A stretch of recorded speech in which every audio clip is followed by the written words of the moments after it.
LUKOIL is finished, writes Politico, citing a former top manager of the oil company. Due to harsh U.S. sanctions aimed at cutting off the Kremlin's ability to finance the war against Ukraine, LUKOIL is forced to sell its foreign assets. Without them, the company will lose a third of its revenue. In 2024, the company's revenue reached nearly 8.5 trillion rubles. Of that, more than $1 trillion went to shareholders. For example, Vaget Alekperov was paid over $2 billion. Now it seems he will have to say goodbye to super profits. Due to sanctions and the forced sell-off, LUKOIL could lose 15 to 17% of its total hydrocarbon production. Abroad, it extracts 6.5% of its oil and nearly half of its gas, write Alpha Bank analysts. Foreign refineries that supply a network of 5,000 gas stations provide LUKOIL with a quarter of its total refining volume.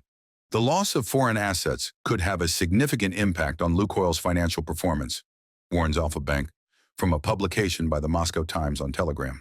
Sanctioned Rosneft and LUKOIL account for about 2/3 of the 4 million barrels of crude oil Russia exports daily. Now, LUKOIL needs to sell 3 oil refineries and about half of its roughly 5,000 gas stations worldwide. And there isn't much time for this.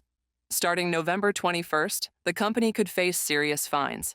In reality, we need to understand that sanctions have a delayed effect, and the first serious consequences for Rosneft, LUKOIL, and the budget won't be seen until December, January, or February next year.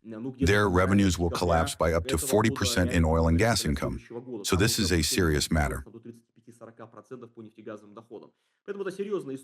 Meanwhile, the main importers of Russian oil are rushing to take advantage of the situation. One of the primary buyers of Russia's seaborne fuel shipments, India, is not only reducing supplies, but also demanding another discount from the supplier, clearly as payment for the risk. Additional discounts on Russian oil for New Delhi and Beijing have already reached $15 per barrel.